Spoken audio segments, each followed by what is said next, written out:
Today on my channel I will make a presentation that I would hope you would like.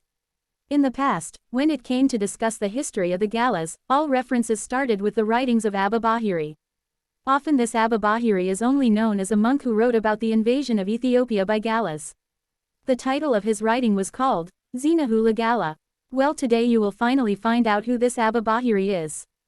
You will also find out who killed the famous Emperor Fasiledas of Ethiopia. Enjoy the ride into Ethiopian history. Chapter 50. And the king, rising up from the land of Dankaz, went down by the way of Grand Bar, and encamped in Sarbaquessa, it is. After this he journeyed, and encamped by a river, which was called Magach, and there the king ordered them to do.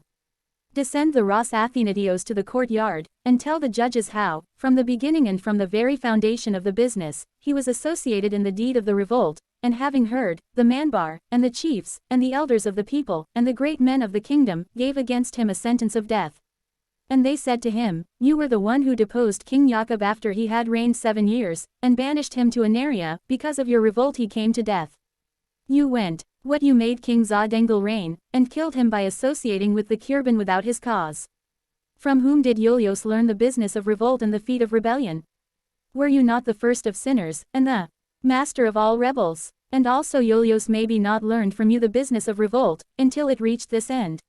Some said he was stoned, and others said that he should be slain with the sword, and each one of the judges brought him many kinds of death. And despite of the king, the judges passed sentence against him, and said to him, It was not good for you, O king, to wait for his time. Until now, until the third revolt against your royalty, and you did not pay the blood vengeance of your 2 brothers, for if he were punished with death, even Iulios would not dare to revolt against you, and also the whole country would be saved without agitation until now. And the king, having heard the sentence of the judges, did not proceed against him, just as they sentenced him, but he took pity on her. Because he was the forgiver of sins and the omission of faults, and ordered that by correction he should be banished to Amhara. And after this the king entered his Katama of Gorgora, and there he arrested Mahamna Krestos, and Kent Seno, and his wife Eskandravat, who was the foundation of the rebellion and the business messenger. And from Kent Seno we write the story of his misdeeds and the narration of his betrayal in chapter 15, just as he betrayed the king, and with Abedahun. Abranios assisted Sidi. If anyone wants to know the evils of Kent Seno, see what is written about it in the chapter 15. And at the end of his events he was found making rebellion with Iulios, and like that, also Mahamna Krestos were of one heart with Ras Yamana Krestos, and because of this the king ordered them to be banished. And after these things the king commanded that to call the judge Welita Georgis, because since his principle laid the foundation of agitation, and laid the foundation of the edifice of discord, and gave the builders of uprising, first and last, to build the house of rebellion, within which the deal of enmity was made of them, and the dissolution of the kingdom of kings, and the death of their people, and the devastation of their land. And at the same time judgment the king said, Tell him, me too you accused and slandered me with the Makuanent, and with of all the great ones of the kingdom and of the time, saying, The king he will imprison you in the month of Sane, because he will deny the faith of Alexandria, and will believe in the faith of Rome, and you will also be forced to enter into this belief against your will. And she, having heard this, shut up, and closed his mouth, and could not give an answer to the matter, because in the same courtroom there were men, to whom she referred this speech of accusation, because she feared that they do not suspect her. And after a little while he opened his mouth and answered and said, My slander was not to make agitation and to dissolve the kingdom, but I made one innocent slander, like everyone else. And hearing this, so they told the king, and the king answered him in words, When was your slander innocent? Which, from those you slandered, was he saved from death? Did King Jacob, when you said of him, associating you people, he denied the faith, and broke the cross, and inspected the peritoneum in the likeness of Galla, and fornicated with whom is not lawful for man, by chance was he saved? King Za-Dengel, when of him you said, he received communion from the Franges, and ordered them to eat hypopotamo, it was not by chance with such thine slander that their kingdom dissolved, and they went down to the world of parents. You also thought to do harm to me as they did to them, and God saved me from the poison of your slander, which kills in secret. And after this success, which is the greatest, you taught Iulios the business of revolt, and prepared his heart to fight with me, so that he came to death, and you said, It is not so what I did, and they brought many witnesses, true of word, that they might count against it. just as they saw and heard, and they were testimony against her, and said, "We know that he was with him in the deed of the revolt, and he always gave him strength for the deed of the rebellion, just as a nurse gives strength to her child to walk and to walk. We even saw a writing, which it was sent to him by her, and the same writing said, 'The Gala ravaged the land of Ganj, my guilt, and I lost my health. Also if you die, it doesn't matter that it passes heaven and earth. This means, the king imprison you, and kill you in the Mez de Seine, if you die, and if we all lose our health, say to the king, I don't want to.'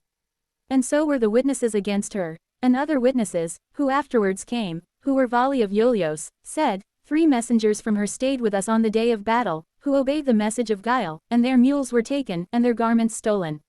And the king, having heard it, said to him, 'It will not be I who will condemn you, God repay you as your works are, and again, lest you do harm to me as the second time, and lest you continue to agitation in the Katama, remain in Gojam with your male and female slaves, and with your gold and your silver, and with all your goods.' And she went to Gojam, and remained in Harisma. How big were the goodness of this king, and his virtue is exceeding. Because, finding such guilt against her, which was of death, he did not condemn him in the likeness of kings, and did not requite him with evil, and did not take from her the treasures of gold, but sent her away to live on her gold, and remain in peace without slander. For these kindnesses of yours God have mercy on this king in the world of heaven and earth, and place the fruit of her womb upon her throne by the centuries of centuries. Amen. Before Iolios revolted, when the king was in the abbey of Darha, the Gojam, Nagish Keflo told him, saying, "We told a woman, the king will have all the Makuanan arrested on Mez of Seine." And the king said to him, "Tell me your name, who is she?" And Keflo hid the secret of the business from the king. After Iolios had revolted and died, the king asked him again, and he said, "Who is this woman, who said to you, will the king have you arrested in the Mez de Seine?" Keflo refused, and did not discover to the king this secret of the business. And when this desire for revenge was enshrined in the heart of the king, on the very day of judgment the foot of the word slipped from the mouth of the former Welita Georgis, and fell into the earth of the hearts of the wise, until he commit murmur against the Gojam Nagish Keflo, because it seemed to him that he had published against her the council of revolt, which had been secretly deliberated. After her the king's messengers departed to tell him the answer of his word, she slandered the Gojam Nagish Keflo before those men, who remained in the courtyard. And she said to him, "Who brought against me all this, was that eunuch? Did I bring against he these things? Has he brought anything against me that would profit me? After that, behold, I was hated, and an ugly saying came out of my mouth, so that everyone heard me. But I also have an accusation against him. After he accused me, who will believe me, even if I speak the truth, because he preceded me, and spoke against me?" And the people, who were in the judgment hall, told these words to those close to the king, who were going to and from her to the king, and they also told the king their sir. And the king called Keflo, and said to him, "When I questioned you, so that you would tell me, who is it that said to you, the king will arrest the great Makuanent in the Mez de Seine, behold, she spake against thee, and said of thee, all these things. Of the judgment, which he brought against me, did not Keflo tell the king?" And Keflo, having heard through the words of the king, his belly was torn open, and his bones were melted like wax, and he closed the upper house, turning around, saying in the language of the Adelt, "Awatik, Awatik," and in the R language, "Discover, discover." Like the secret of the revolt, which was hidden, the one who heard and who saw it was testimony about him. And we know that his testimony was true, and there was no deceit in it, and those near the king, having heard it, knew that in the Gojam Nagish Keflo there was treachery, and they told it to the king. And since on the same day many witnesses came, who said, "We know that the Gojam Nagish Keflo is the foundation of the house of the revolt, and the pillar of its base." And having heard, the king ordered them to arrest Keflo, and they arrested him on the 14th of Seine, and the next day, at the 15th of Seine, all the judges on the right hand and on the left, the Makuanent, and the principals, and the ministers of the kingdom, assembled, and placed them in front of the middle yard, and he ordered them to remember all his rebellion, which he had perpetrated, since its beginning to its end. And he said, it wasn't greater than, and against him there were many witnesses, who were Weli of Iolios and his brothers, who had deliberated with he the council of revolt, and they said, "We know that they remained united in the business from its beginning until to their term, and that the two did not part, so that they conjured together that they would cut off the root of the kingdom from the house of King Wenigzagod, and would not set upon the royal throne even the seed of his seed, but the would lose with death." There were even testimonies against him, who brought Iulios back from the land of Darha, saying, "Why are you going to Gojum to fight with Fasiledas? Crestos, when is he prepared to fight without fatigue or lack? But hey, go back against the king, because your soldiers are weary, and your horses are weary, and your horsemen cannot fight with you." By his word of advice, and in fear of the Fasiledas Crestos, Iulios returned from Darha, until he came to death. As there were witnesses saying these things, all the judges gave him a cruel death sentence. As the prophet said, "The death of the sinner will be cruel, and those who hate justice will repent, and will have grief at the end of their life." And after this the king ordered that his neck be cut with the sword, and they cut off his head, and stripped his clothes, that all the king's camp might see the place of his shame, which was not like that of women or as of men, but it was clean as the color of the face. And the eyes of all the people saw him, they laughed at him and said, "Oh, who is it that with words did not extol before uncle business of the castrated? Behold, it has now been discovered secret of your castration before the crowd." When he said this, one smote him with his staff, and another trampled him with his foot.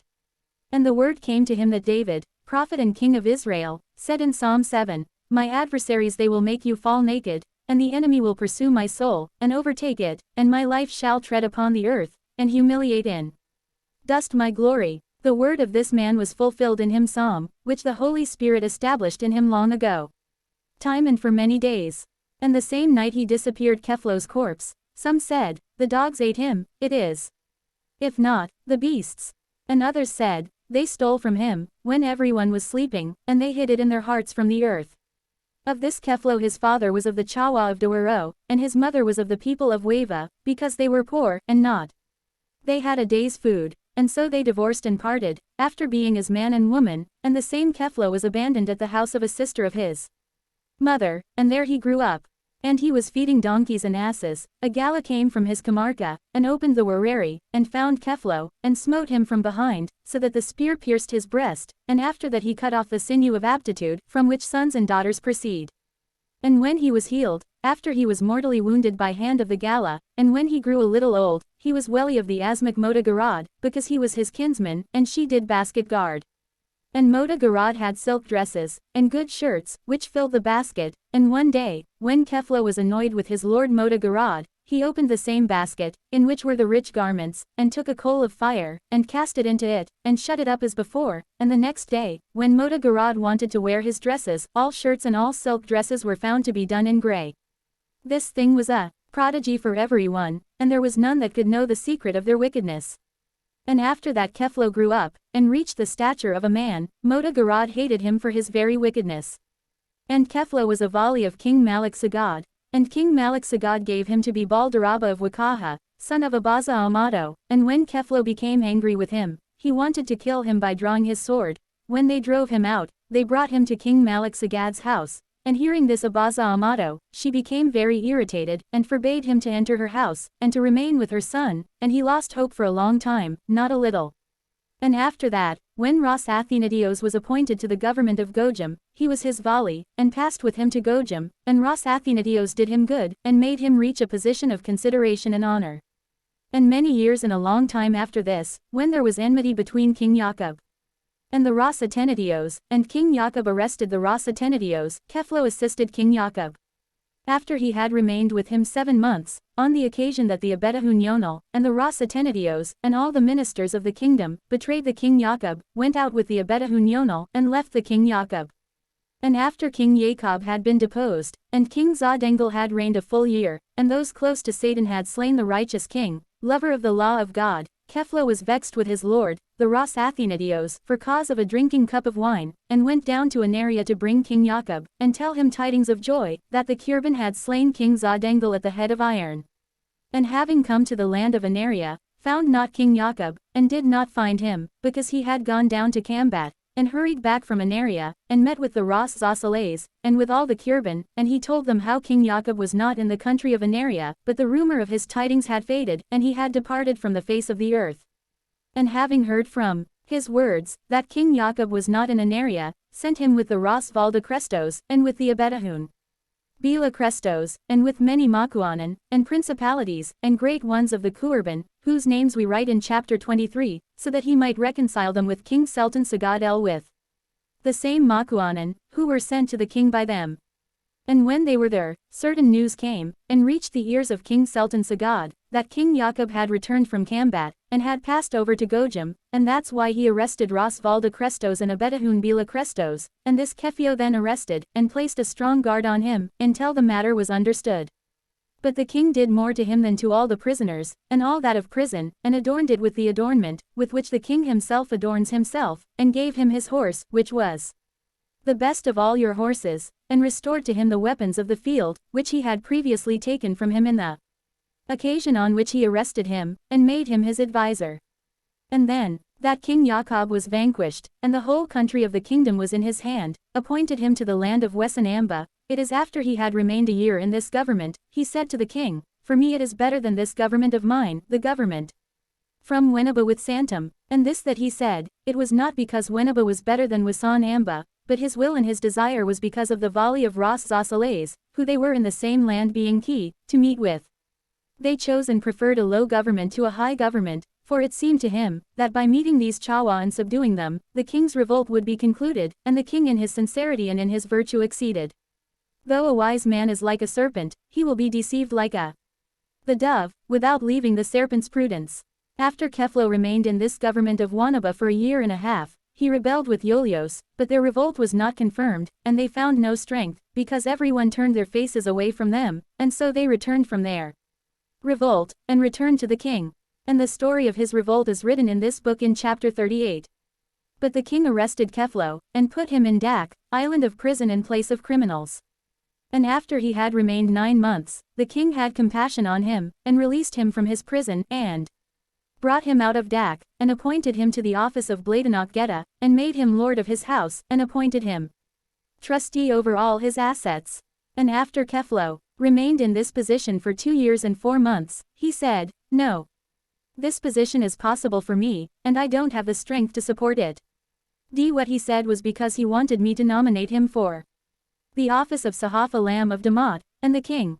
He sent intercessors to him, and asked him not to leave his office, and when he refused, he left him, and appointed in his place Avnabias, son of the Abedahun Yonal.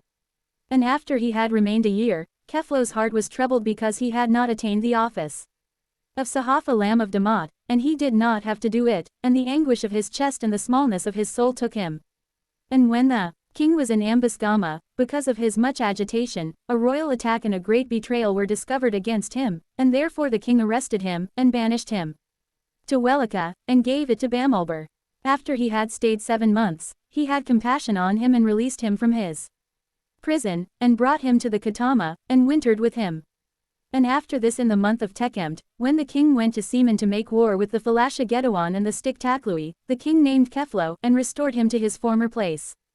But Keflo was then severe with everyone, and it was bad, that it was more bitter than wormwood, and gathered all the offices of the kingdom into his hand, the office of Teras Semba Damasash, and the office of Vambar, and the office of Kantiba of Dambia, and from the scribe of the king's orders he took the seal, and there was great agitation, and there was a great cry throughout all the kingdom people. And when the king said to him, "Why do you do all things without measure?" cried a lot, that her weeping was close as to women, men and boys. And after he remained in these feats 2 years and 7 months, when he had grown fat and swelled, and when he had roused him to abundance, he was found revolting with Iolios, and was slain by the sword on the 15th of the month of Sain, in the 40th day after Iolios died.